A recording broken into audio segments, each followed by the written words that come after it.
It is Wednesday, my dudes.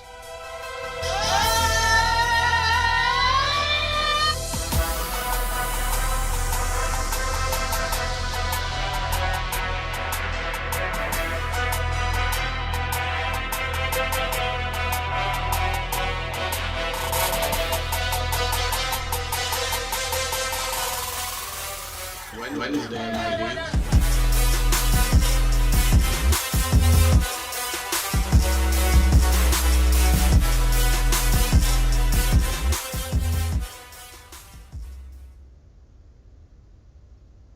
That is right. It is Wednesday here, and you know what that means. We are live once again on 12 Ounce Sports and Zingo TV channel 761. So many great ways to listen: Facebook, Twitter, YouTube, Zingo. We got you covered. We got you covered on all angles there. We got you covered here with a nice bonus for getting started on my bookie, as well as I know there's an Amazon code to use as well that we'll of course share in the commercial as well, so you don't miss out. But we have great shows that you can take advantage with that 12 ounce sports code on my bookie that can help win you some money.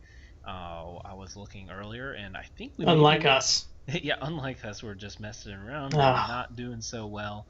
But you know, someone that is doing well is the Mr. Pete's Power Play that comes on, I believe, Monday through Thursdays in the afternoon, around lunchtime for a lot of folks.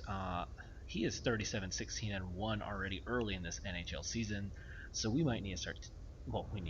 I've been meaning to add in, tail some of his picks there on some of ours. So, Yep.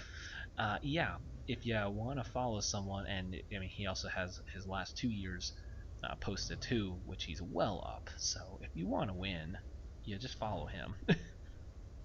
Yeah, don't listen to us. Yeah, don't listen to us. He had great as well daily fantasy football lineups too that were always in like the 98, 99 percentile. So yeah.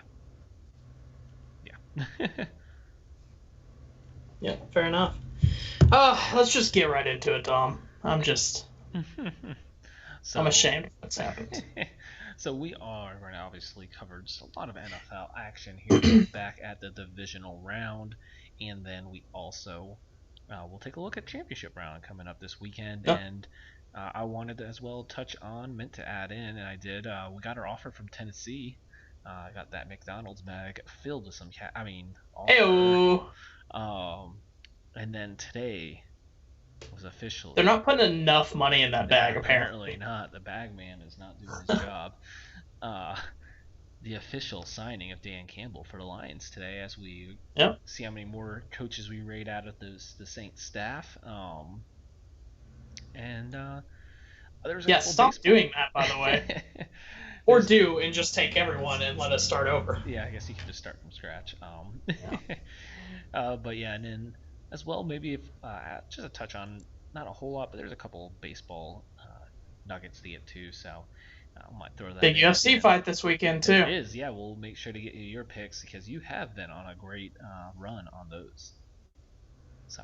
Oh yeah.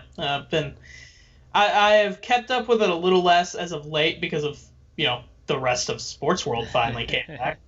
But when it was pretty much the only thing left, I was all over it. So, but yeah, definitely got some picks for this weekend. So, well, as you see, I finally got around to learning how to add a little score scroll there on the bottom line. So, we'll start right there at the beginning of Packers and Rams. That first game on Saturday, 32-18. They get it done.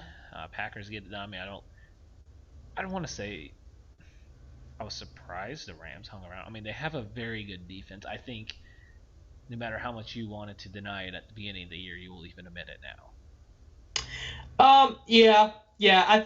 Something that held me back a lot with them was I was not sold on the safeties. Their safeties ended up looking pretty good. I definitely wasn't sold on the linebacking core, and the linebackers ended up coming in pretty well. So overall, yeah, I mean, they're a good defense. I will take it to my grave that I think Aaron Donald is a little overrated. Just a little overrated. I'm not saying he's not good. Just think he's a little overrated.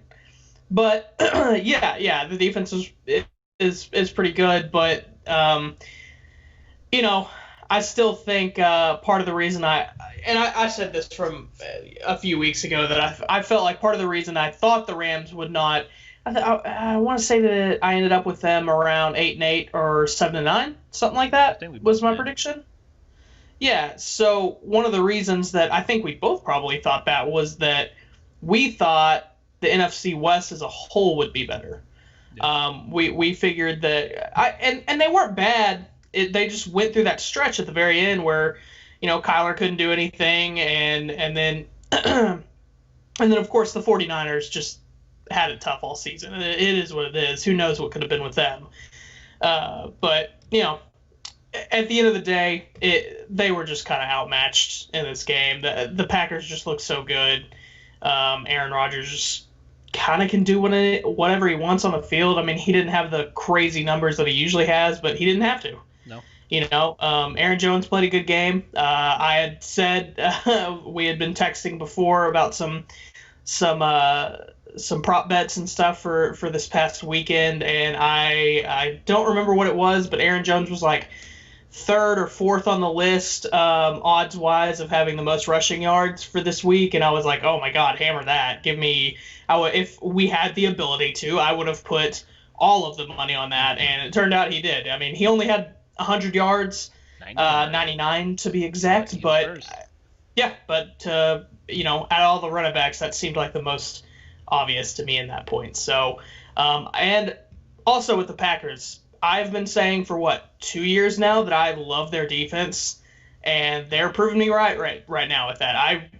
I think that defense is really underrated, and they're really good.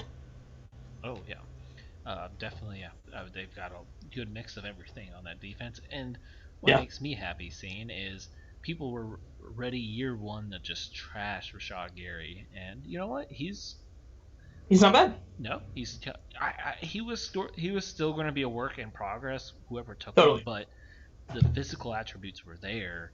This it was he was just not a very well refined prospect, whatever you want to say, but there was a lot of potential. You just had to know what you were doing. You knew it was going to take a little bit of time, and be willing to Totally, and work no on one it. knew it.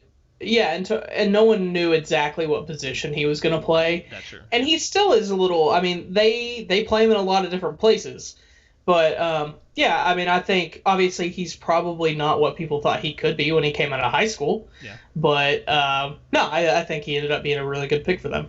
yeah, yeah. I just remember after year one, everyone's like, "Oh, see, told you he was a bust. We told you." That's like, okay. I think he ended up in the right situation. The Packers had no intention on rushing him, and yeah, he had 2 sacks and barely any tackles for year one, and then year two he had started to kind of get in the groove, like you said, not really a set position, but they were okay. We're going to start moving you around a little bit. You understand that's happening. You've took a year in and 5 sacks, as kind of a part-time pass rusher, and then Hmm. getting a sack and a half in the playoff games, a good kind of momentum to keep going. Yeah, totally, And he totally. fit, and Yeah, like you said, they have a very good defense, so he complements what they have well. and there's definitely players that were picked ahead of him in that draft that he is already doing better than. So, you know, I think it was a good pick on the Packers part there. So I know on the Rams side, and look, I mean, we go back to the when the Rams were in the Super Bowl. I mean, Yeah, that year, I can't quote myself exactly correct, but I was very in on the Rams that year. Whenever I kind of, yeah, totally. I don't want to say trash talk the Rams, but when I do, I do.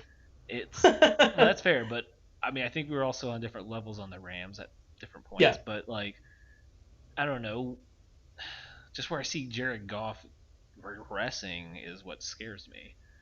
And now the Rams are in this weird position where,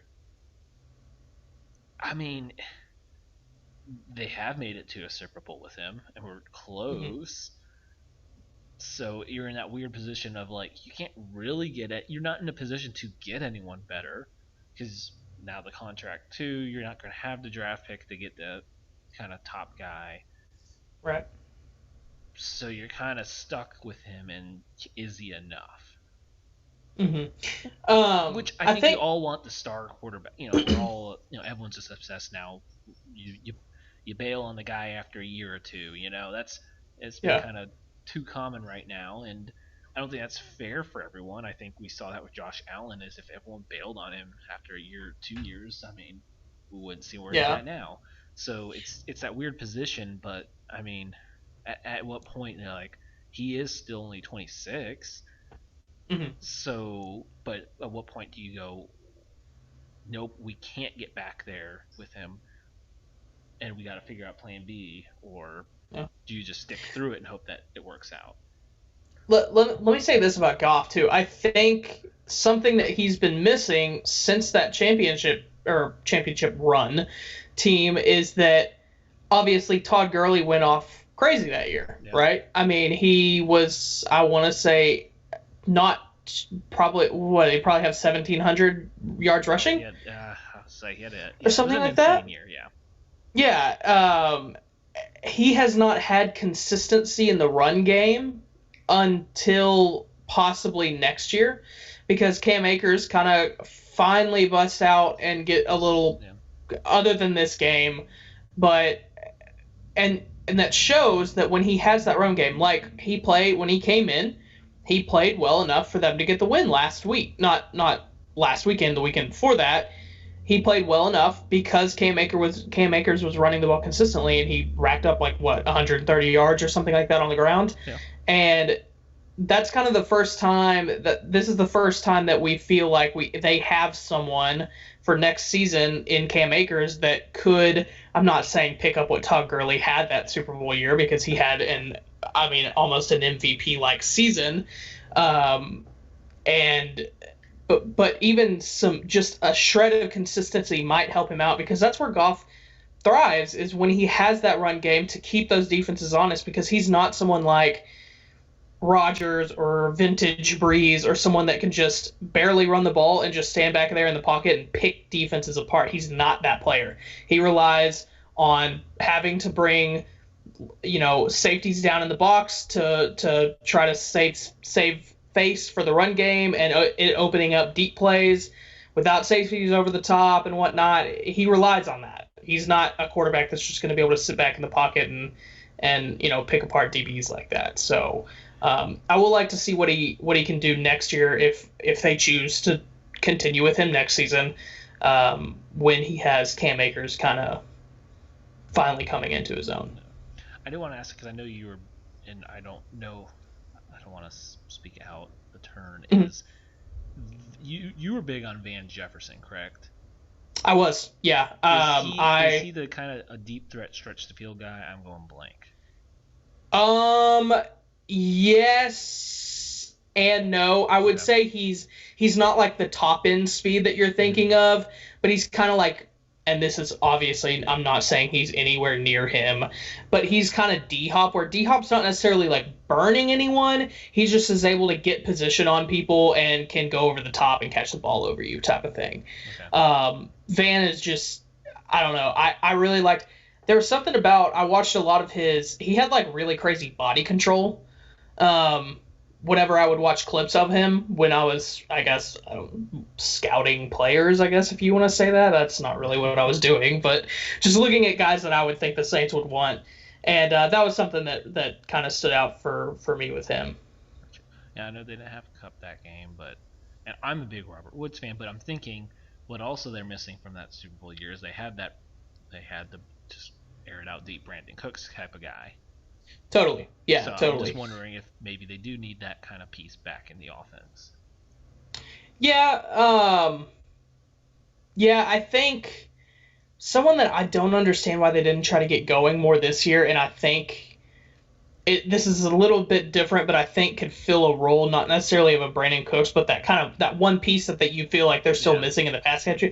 I don't understand why they didn't try to get Gerald Everett more involved this year. I feel like he is the more superior pass catching tight end than Higbee.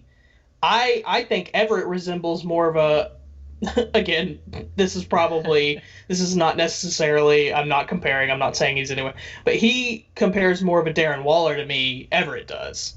I really like Everett. I don't know. They just really didn't use him that much this year. I don't know. He might have been hurt. I don't really remember, but he's something that I felt like they could have utilized a lot more. Yeah, I was just say, look, he did games played 16, but this was a high of 41 receptions, so not like a lot. High of 41 or 417 yards, not a lot, and a low of just 1 touchdown. Right. Yeah, I felt like they could have used him down the field a little bit more than they really did. So. That's fair. Well, we'll move on to the other Saturday game. Want to touch there, of course, is Bills and Ravens. 17-3 Bills with the win. The Bills Mafia in attendance there. They're just built different. Just built different, dude. We have Justin Tucker missing 2 field goals. And Lamar throwing a pick and Lamar getting hurt. Yeah. Yeah, I mean, that's rough. You hate to see that, and it's kind of... I'm blanking already. What was the kid's name that came in at quarterback? Tyler Huntley. Yeah, so no offense to him, and I know that the 2 other guys that they would have preferred being the backup with RG3 and McSorley were both out and couldn't play. Was there no one else other than him? Like, I don't know. I felt like there was probably better options on the table in free agency. I'm not sure why they went with him. No offense to him. Familiarity with the offense. I guess, but I don't know. It's kind of... Yeah, sure. I mean, I guess that's it. But either way, I don't think it would have mattered. I think even with Lamar, they probably wouldn't have won. I feel like obviously Josh Allen didn't play the best game he possibly could have played that game. And their weakness is... Any big mistakes? No, he didn't. But their biggest weakness whenever he has those games where he's not necessarily making mistakes, but he's not necessarily lighting it up, their biggest weakness shows in that they can't run the ball. Singletary can't run the ball. Zach Moss, who was he still hurt this game? I feel like he might have still been hurt. Yeah, that's right, because they picked up Devontae Freeman, which I don't remember if he really got any carries or not. 2 carries for TJ Yeldon. That's right. Yeah. But they have got, that's something. Regardless of if they can, and I do think they have a shot of getting to the Super Bowl and winning it. But regardless of what happens this for the rest of the season, I think that's something that they really need to focus on this offseason is trying to shore up that running game a little bit. I'm not saying go draft somebody in the first round because that's kind of proven to be something that you don't have to do type of thing. Now, if they ended up getting one of the first-round running backs, I'm not going to say it's a bad pick. I would say that, the Chiefs did pretty well with Clyde. Yeah, I feel like the Bills are also in a position where they could. Totally. They could have got something else, but you're like, you know what? Look, they made it to the AFC. I mean, if they lose, even if they win, and they win or lose the Super Bowl, I mean, regardless, you were that close, wherever you were, one step from the Super Bowl, one maybe play to win the Super Bowl, or you won the Super Bowl. Yeah, why not? If you're in that position and you can take a Najee or a ETN, like you're like, yeah, they could have taken something else, but they were that close, so why not make that offense that much better? Yeah, and I mean, if they feel comfortable with that, I'm not sure. They have a lot of big names on defense, especially in that secondary. I don't know how they're looking contract-wise and cap-wise. If they feel good about trying to keep everybody there.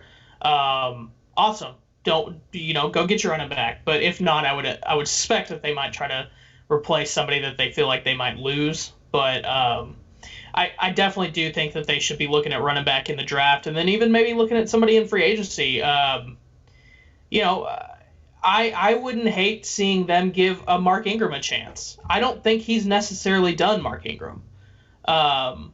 I think the running game was kind of weird this year in Baltimore, to be completely honest. So I feel like he wasn't given a fair shake there. So I wouldn't mind them kind of looking at free agency at some of those guys that obviously are going to be a little bit cheaper as options to try them out in the run game. But either way, defense came up big for the Bills this game, which is good because they needed it. But it's kind of just a shame that we couldn't see Lamar play the full game. But I don't think the outcome would have been any different. So That's fair. Well, we have a text to the We Talk Sports Good hotline. ah, The 972-677-8269 right there on your screen. The text in says to talk about Watson to the Jets. I have Yes, you're I correct. feel like I might know You were who correct. this is. Did they tag it with a name? They did not. It was. I have a feeling it might be our number one fan, aka a frequent contributor nowadays to the podcast. In one, Caleb I Brooks. believe you are correct. Yeah. Look, I mean, hey man, if they can get it done, I like messing with Caleb and telling him it's not going to happen. Period. That there's not a chance, but I think there is a chance. They have all the pieces to try and go and make that trade with all the draft capital they have. So, if they can make that trade, I'd definitely do it. I mean, look, your first round picks are cool, but you don't know if you're going to hit on them. And with the Jets' history of their picks, you're probably not, right? Yeah. Like you have a good shot of missing on those. So to go get someone that's a surefire like Deshaun Watson, that even the team, if you put Deshaun Watson on that team they have right now, I mean, I'm not saying they're a playoff team by any means, but I think that they could be 8-8 or floating around that. The defense isn't horrible. No. I was just saying, when you have that horrific of an offense, your defense is in a terrible position. And if you look at I was going to say, I don't have obviously the defensive stats pulled up, but if you look at, I mean, to use that example, if you have a quarterback like that, I will go to my Lions. Look how, I mean, they went 5-11. I mean, I know it's only 3 more wins, but they were a historically worse team statistically in yards allowed on defense. Yeah. But would you have thought that with the 5-11 record they have? Nope. No. And that's because of offensively with Matthew Stafford. Yeah. What they could do. I'll say this too. I feel like the Jets have about the same offensive line situation as the Texans, where both teams have a left tackle that they can rely on, and the rest of the offensive line is completely unreliable. So he's probably going about in the same situation there. As far as receiving core, I don't know. The Jets' receiving core is probably about the same as the Texans was when you factor in like Will Fuller not playing. Yeah, take Will Fuller out. Yeah. Yeah, take Will Fuller out, and it's probably about the same. I was gonna say, and I know obviously there's the rumor of Allen Robertson will go there with him. Even if you take that out, obviously that would be huge. Yet Allen Robertson having a quarterback that can actually throw it to him. Right.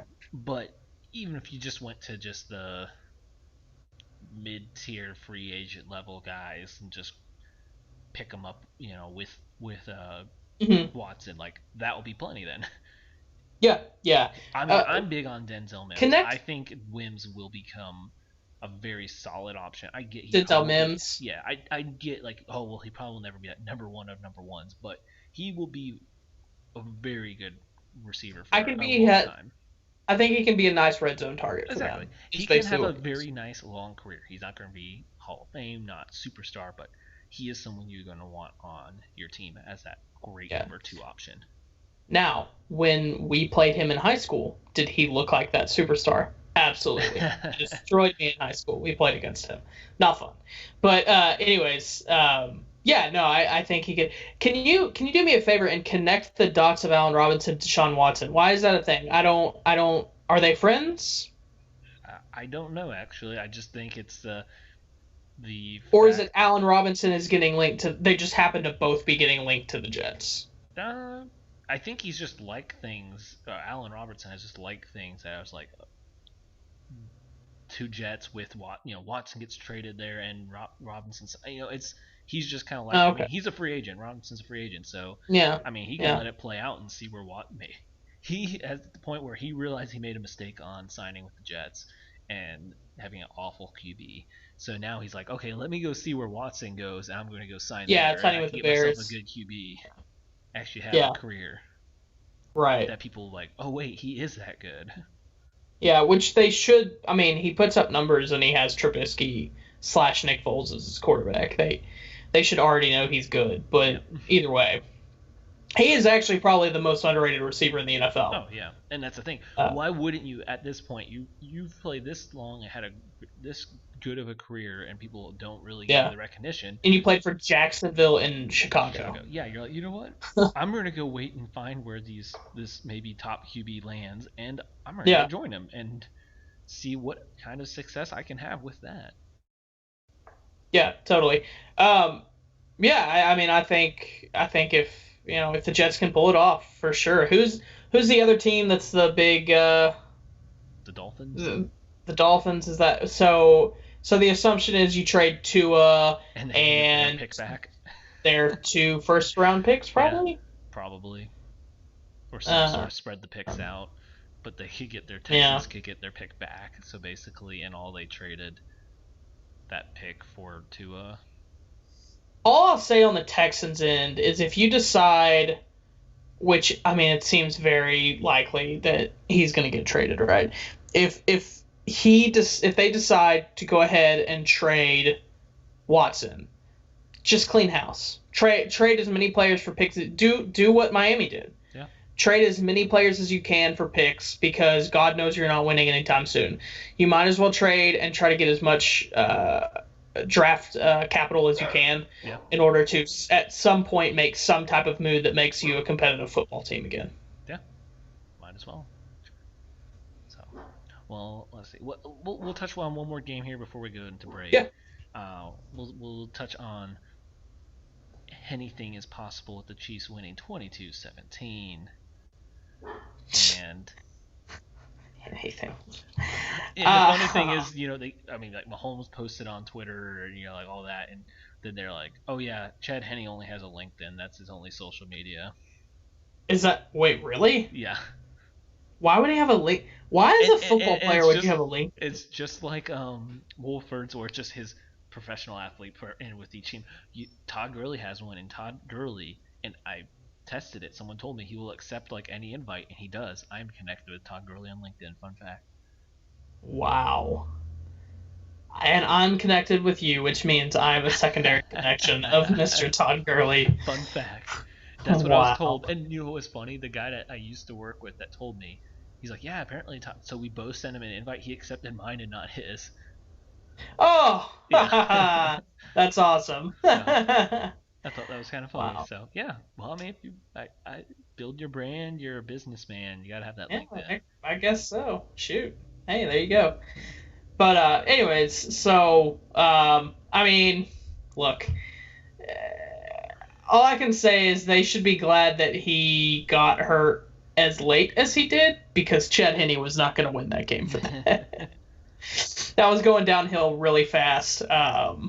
I think part of the reason the Browns lost, and to be fair, I mean, they went, they got down quick, right? What was it, 19-3 at halftime, I believe? Yeah, since the fumble. Yeah, so, they had to abandon the run game a little bit. Chubb only had 13 carries. I feel like Chubb should be getting closer to 20 every game, no matter what. And Kareem Hunt should probably be getting closer to 10, just in rushing attempts. I mean, I honestly feel like they should be rushing the ball at the very least 30 times a game with those two running backs, at the very least. They couldn't get the run game established as well as they'd want to because they got down early. And then you rely on Baker, and that's kind of what happened. I mean, he didn't play as so horrible, but it wasn't great.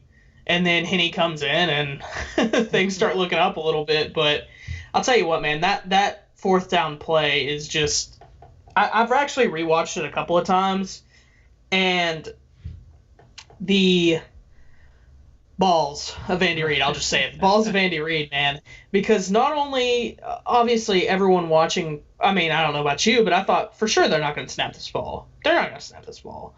They're just going to try to draw them off sides, and they'll punt the ball, and we'll see what happens. Not only do they not do that, but they don't even wait till the last second. He snapped it with like 6 or 7 seconds left. Yeah. And then to run that play where basically it's just a little bitty out route by Tyreek Hill that the ball's not even thrown to a first down. It's almost a wide receiver screen. And to just trust Ty Hill to get that first down is, I mean, man, that takes some guts on Andy Reid's play calling there, and I was thoroughly impressed. And I mean, there's a reason he's the offensive genius, and it worked, and that won them the game. But hopefully Mahomes gets to play. It looked like it was today. I think he participated. He didn't have a full practice, but he did participate. But he is still in concussion protocol, which if anyone's ever had any experience with concussion protocol, even in high school and stuff, if you or somebody else, it can take some time. I mean, hopefully he'll be fine. I think he'll be able to play. I don't want to be slanderous towards the NFL, but I think if it came down to stretching a little bit of rules to get Pat Mahomes in the game, they probably would do it, Yeah. So I think he'll definitely be playing, but I just hope that he's 100%. He was also on the, I want to say his foot. Was it his foot he was? Yeah, because that got hurt early in the game. Yeah, so that'll be interesting to see, but just that AFC Championship. By the way, the AFC Championship that I predicted before the season started. Just want to point that out. But that'll be really exciting. I mean, that's what everybody has wanted out of the AFC Championship from the get-go. So that'll be really fun. Yeah. Also, real quick on the Browns, they did, and as Chase Claypool was incorrect, they did not get clapped. Yeah. Oh, for sure. Donovan Peoples-Jones for Cleveland, by the way, was another wide receiver out of this draft class that I really, really liked. He only had one catch this game, but I think I like him going forward for the Browns. Oh, yes. I was very excited to see him. I felt like that was a good fit because he didn't have to instantly contribute behind AJ and Landry, and the talent was there. Just Michigan didn't have.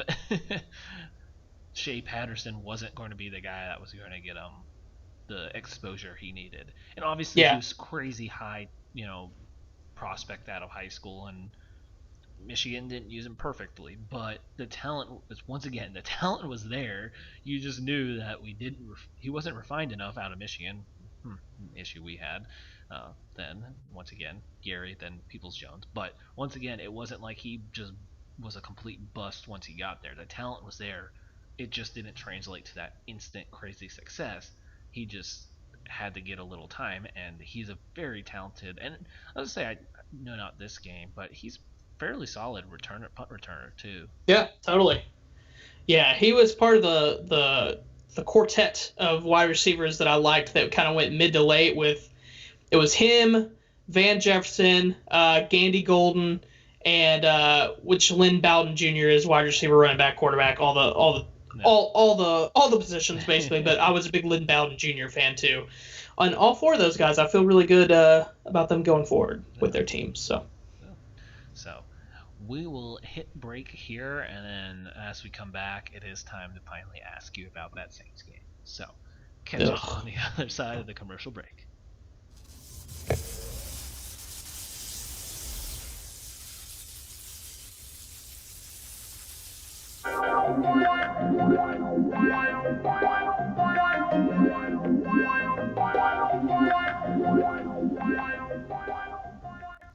Welcome to MyBookie. You're ready to create an account and start making money. And we're here to help. And remember, you can get a bonus of up to $1,000 on your first deposit. Now you're ready to bet. Just go to mybookie.ag. Visit the sportsbook. Click on your bet and input the amount you want to risk or win in the bet slip. Yes, it's that easy. Just remember, at MyBookie, you play, you win, you get paid.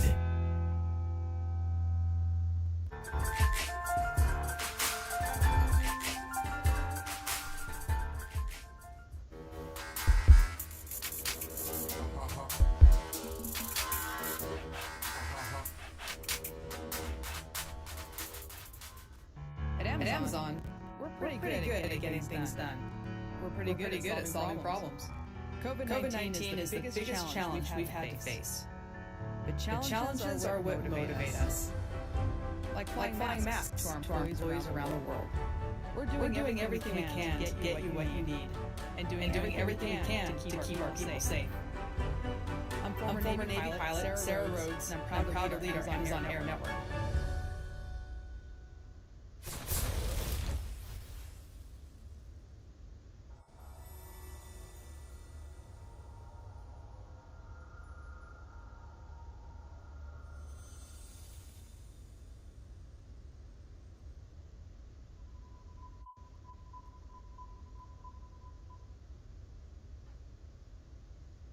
And we are back. But before we get to you having to break down the Saints Bucks here, just want to throw it out here, and we can discuss more too once we get to some brief college football. Pac-12's commissioner Larry Scott is not receiving a new contract and stepping down at the end of June. Pac-12, you said, correct? Yes, the joke. Well, Dom, do you want that job? I mean, I can't do any worse, right? Wow, that's probably true. Here's my pitch. Pac-12. I can't do any worse. Yeah. Interesting. Have there been any names tossed around yet? No. Brett Murphy tweeted that 2 minutes ago. Ah, okay. So this is fresh. Yeah, Interesting. I refreshed the when I was trying to post the "We'll be back after the break" and Randall has to talk about the Saints, and then that popped up too. So interesting. Well, I mean, I think something that probably needs to be a focus for, and I'm sure it's a focus for the Pack all the time, but something that needs to be a focus for the next person that comes in that position is probably focus a little bit more on people wanting to watch your games and staying up late and picking the right games to put at the night games and picking the right ones to play in the middle of the day so people can watch it. Yeah, because I feel like that's your best teams play Friday night after a short week after they had a tough game. Yeah, totally. I feel like they really struggle with scheduling wise with picking the correct games to put where, when it seems pretty obvious sometimes. Whereas if you have a good USC team that year, for example, don't have them play on Friday nights, and don't have them play at midnight. Have them play somewhere a little bit earlier so that people are willing to watch them. You want eyes on your conference, because when you have eyes on your conference, no matter what they want to think or not, having eyes on your conference matters when it comes down to trying to get a team in the playoffs or not. Yep. And players to get Heismans. There's been a lot of Heisman runs by players in the Pack that probably should have had a fairer shake but didn't, because they didn't get seen. One specifically that I always think about whenever I think about that is Toby Gerhardt's season when he was a Heisman finalist was insane, but nobody saw him play. Nobody ever saw him play. I don't remember who won it that year, but I remember being like, Toby Gerhardt should really... That might... I know, that's a throwback name, but do you remember how great he was? Yeah, I'm looking up. He had 28 touchdowns. Yeah, man. I want to say that was a Mark Ingram year. Yeah. Mark Ingram, 1658 rushing yards, 17 touchdowns, 334 in the air on 3 receiving touchdowns. But yeah, Toby Gerhardt, 1,871 yards, 28. Not much in the air, but still more touchdowns and yards combined. Yeah. And he was second in the Heisman voting to Mark Ingram. Correct. Which, if we're going to be honest, Colt McCoy should have won that year anyways, but it doesn't matter. 5 more first place votes for Ingram. That was a close one. Yeah, but I felt like that was one of those things where it's like, if people watch Toby Gerhardt, he probably should have won that Heisman. He probably should have won that Heisman. But he didn't, because A, his team didn't make it to the national championship, which I get that that's, a little, comes into play a little bit. I don't necessarily think it should, but it does. And then, if people got to see him play a little bit more, probably I guarantee there's a lot of people who have Heisman votes that probably either A, only saw one of his games, or B, saw none of his games. That's fair. I mean, there's a lot of people with Heisman votes. I seriously doubt all of them. Heisman votes out there. Yeah, I seriously doubt every single person saw Toby Gerhart play that season. What we're gonna do is, I feel like I heard someone did it before, and they got one. We're gonna apply to be a Heisman voter. Dude, let's do it. Let's do it. As a podcast or both individually up our do it as individuals. We are both up our media chances. members. Yeah. Are we both media members? I mean, I am technically actually a media member. There you go. Well, you have a better Maybe shot than me then. I'll submit an article and not tell them what newspaper it was from. There you go. It wasn't a newspaper, but I won't tell you which newspaper it was from. But anyways, I guess let's get back to my sadness and depression. I'll let you have it.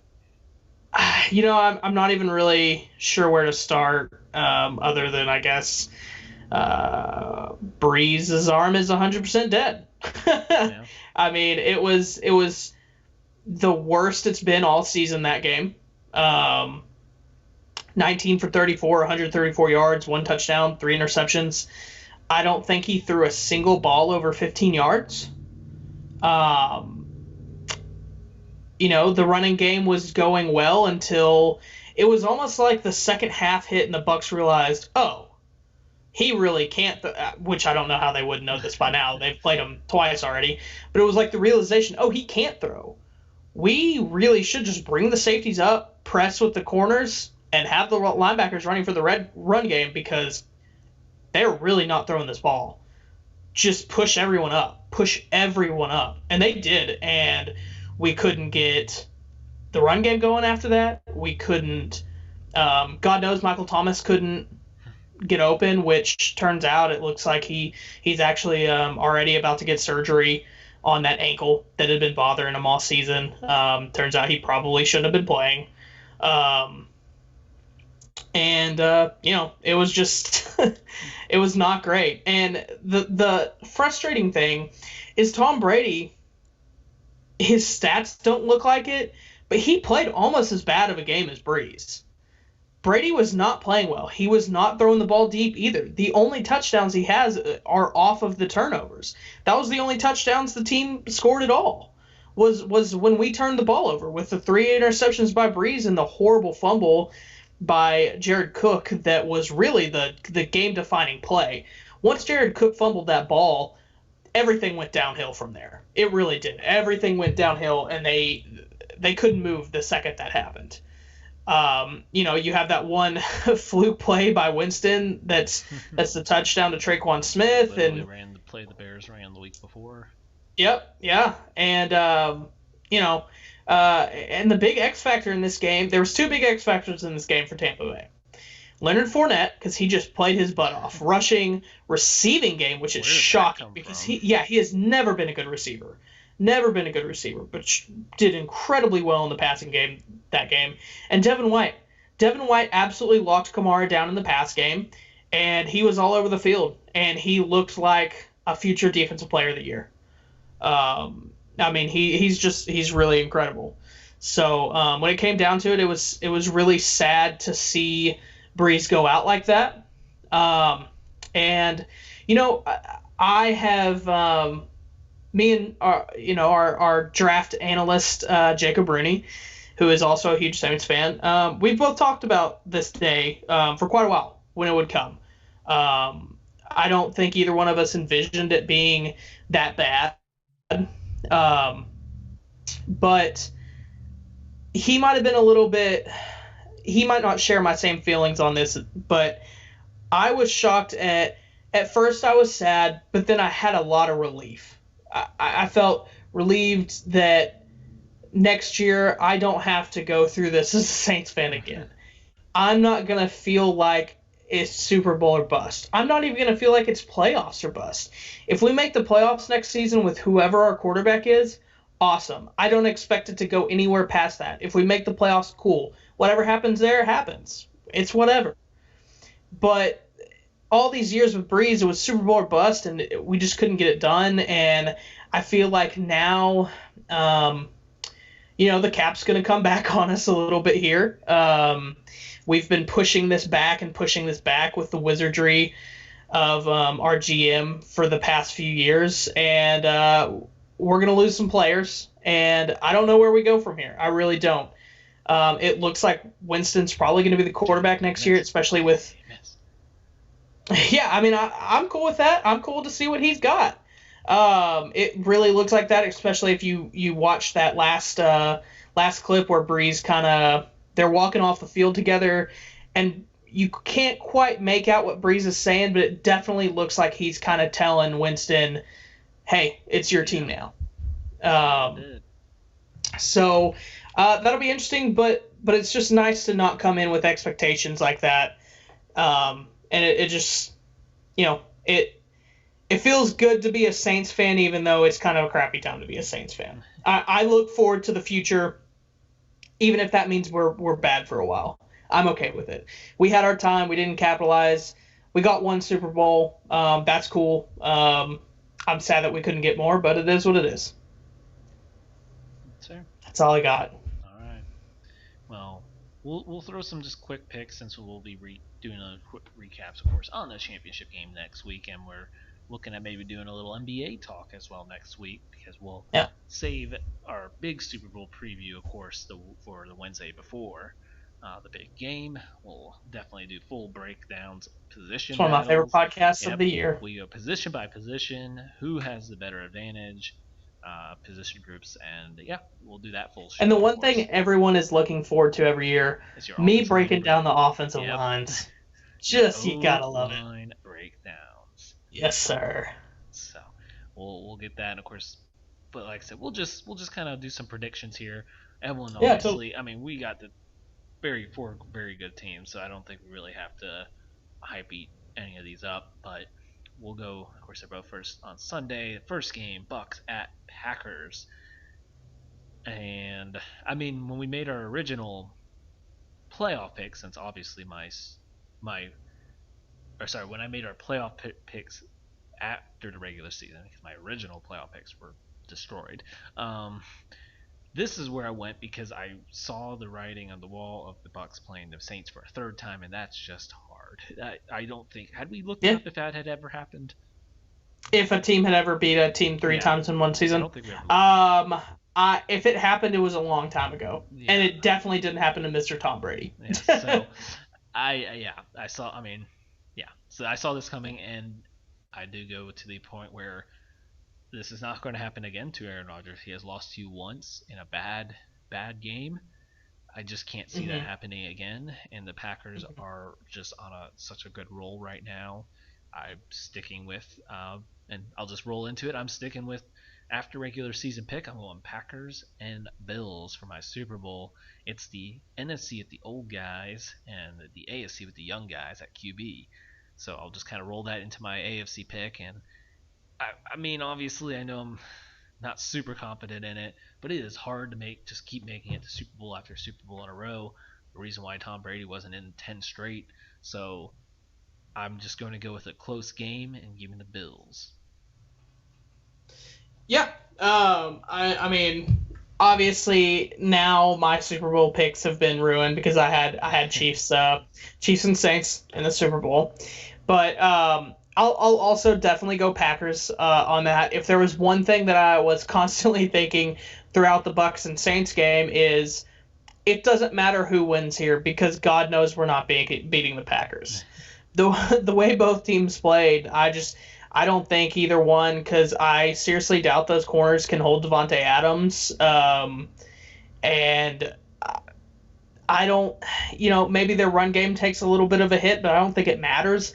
I don't necessarily think the Bucks offense can move on the Packers defense, because they really weren't moving the ball that great on the Saints defense necessarily. It was the turnovers that killed us, defensively at least. And I don't see Aaron Rodgers making those kind of turnovers like Breeze did. So they won't get good position like that. So I think the Packers, and right now the line's Green Bay -3. I'd take that. I think Green Bay might run away with this one a little bit, to be completely honest. Yeah. Yeah. And then Chiefs Bills. Man, I hope this is a great game. This is. I want this to be such a great game so bad. I want this to be.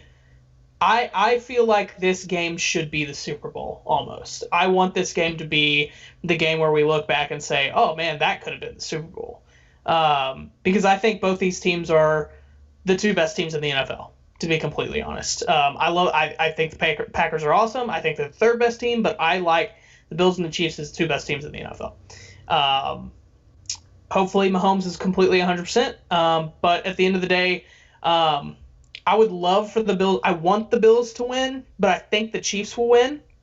So I'll go Chiefs. The line is also -3 right now. I don't know if I'd want to touch that one, to be completely honest. I think it could be that close of a game. But what I am excited about is there's a lot of different, and I feel like we've probably touched on this before in different Super Bowls. There's a lot of great storylines that could come up on the different matchups that could happen. But I think my favorite storyline is the Packers and Chiefs, because obviously not only do you have this gunslinger battle that could happen, but something really fun is going to be touched on a lot is that's the very first Super Bowl is the Packers versus the Chiefs. And there's going to be a lot of emphasis put on the Packers versus the Chiefs and both of their success at the beginning and the inception of the NFL. And I think that's going to be a really great storyline going forward if that's the Super Bowl matchups, especially because they'll be able to pull some of that old footage, of Lombardi going over the power sweep and stuff like that. So I think that'll be really fun just to have that look back historically on the NFL. So that would have been cool for the 50th Super Bowl if it was Packers and Chiefs. But either way, I think no matter what teams come out of this, I think it's going to be some great storylines. Because if Brady makes it, no matter who he plays, it's a cool storyline because it's Brady at 43 with the Bucs and not the Pats. So really cool. Fair enough.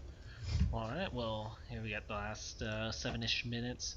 Definitely wanted to touch on official today. Mr. Dan Campbell is the Lions head coach. Yeah. You know what?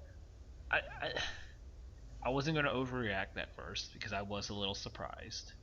But the more I think about it, the more I'm actually happy we went this direction. Mm-hmm. Because I think the popular, hyped up coordinator pick was just going to have too insane expectations for the Lions to actually succeed. I think they have set it up like, okay, yeah, you know what? We screwed this up with Quinn and Patricia. They tried to copy the Patriot way, which just never was going to work here. We created a mess of what was actually being successful, and multiple playoff, there was multiple playoff bursts for the Lions. Like, that wasn't that long ago, but they took a huge step back through these last years of trying to create this Patriot way that wasn't going to work. So now we are going to have to, as Holmes keeps saying, is he won't use rebuild, he's going to use retool. That's his thing. So fine. So they're going to retool, and he's going to take a complete look at the roster to retool. That may or may not mean Stafford. That may or not, who that means. So you know what? This may be burn it all down and retool it all up. I don't know, whatever you want to say. But if this is just a, scratch it and you'll, start over, then you know what? Give the guy that is apparently everyone will run through a wall for, the guy that has apparently shown all the right leadership traits. I've never been one either to be like, oh, you have to be a coordinator to be a great head coach. I don't think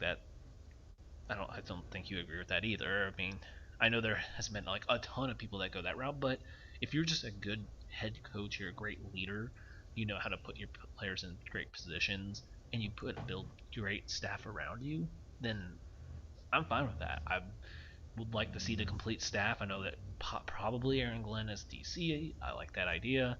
They interviewed the Ravens OC or QB coach to be OC. That'll be interesting to see what he's brought, because the Ravens have been very innovative by adapting to their best players' skill sets on offense. So I'm curious to see what type of staff he builds, where they go to retool everything.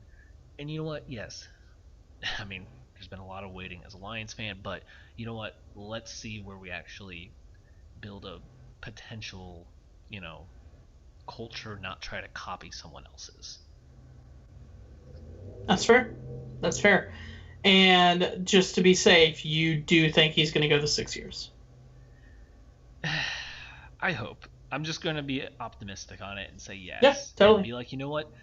If they truly do, if they really do build from scratch and Stafford does get traded, Mm-hmm. then Which I think that's the right move for them. I think you have to give him that 5-6 year, because then you're giving him a new quarterback, and the team's in not the best position. So you know what? I think unless it's just awful year after year, I think you do need to give him a chance to actually build something, because you are taking a huge step back to try to build what he needs. Yeah. Real quick before I do my UFC picks, can I try to sell you on a trade for him? Sure. Can I sell you on him to the 49ers? Sure. I think that would help the 49ers out. Yeah. Would you do Jimmy G for him straight up? No. I would like a pick or two in there. I would take him, Jimmy G, on for the fact that he could bridge over whatever the next quarterback is. Totally. But I would still like at least a first round pick. What about Jimmy G and a first round? If they want to dump salary, I think you kind of need to as the 49ers. I don't know their situation. I, as John Lynch, am going to decline that trade. Thank you. I don't know. I feel like that would be bad. You're getting a quarterback, and Jimmy G is you're trading the first round, and then we don't need Jimmy G, so we're just kind of moving his money off our books. Yeah, that's fair. I don't know. I think that would be an interesting place for Stafford to land where he could actually win. Yeah. Which is what I want for him. I want him to go somewhere where he can win, because I like Stafford. I like him. See him in the 49ers. You do know I like them 49ers. I do. I know. I knew you would like that. What if could I sell you on him and the Raiders?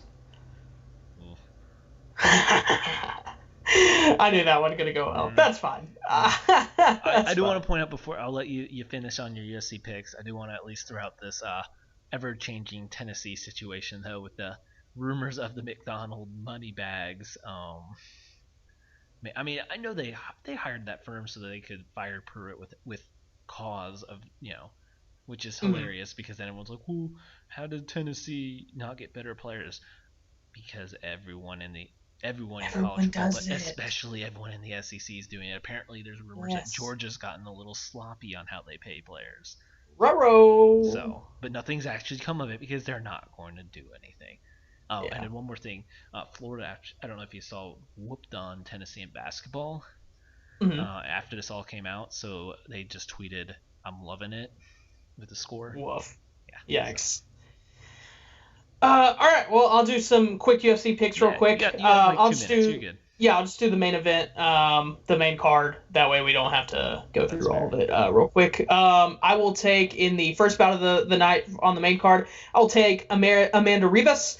She is one of my favorite fighters in the UFC right now. She's definitely my favorite female fighter. Her personality is just absolutely infectious. She is an awesome fighter and an awesome person. If you get a chance, please YouTube some of her interviews and stuff. She's awesome. I don't know these two guys that much, so I'll go Matt Frevola. He's the underdog. I'll take the underdog on that. I will definitely take Jessica Ai to beat Joanne Calderwood. That's a little bit of the underdog. I've always really liked Jessica Ai.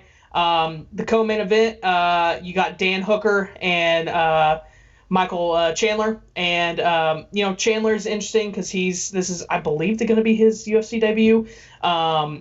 But I will still take Dan Hooker. Hooker's really, really good. Kind of lost on his last fight in a rough one, but I really like Dan Hooker. And then the main event, Poirier versus McGregor. Look, I don't like McGregor, and I really want to pick Poirier. I love Poirier. Poirier's my dude, but Connor's still got that pop. He's still got the pop in the gloves, and I think he's a man on a mission. And quite frankly, he's a little bit cooler, a little calmed down a little bit since he lost in that boxing match in his return to the UFC. So I will take Conor McGregor to win that fight. All right. Well, fair enough. Well, there's those picks. I'll run them up, get some wins off of Randall's picks there. I will say he is a good UFC picker, so catch us next week. We'll of course need to see how those turn out.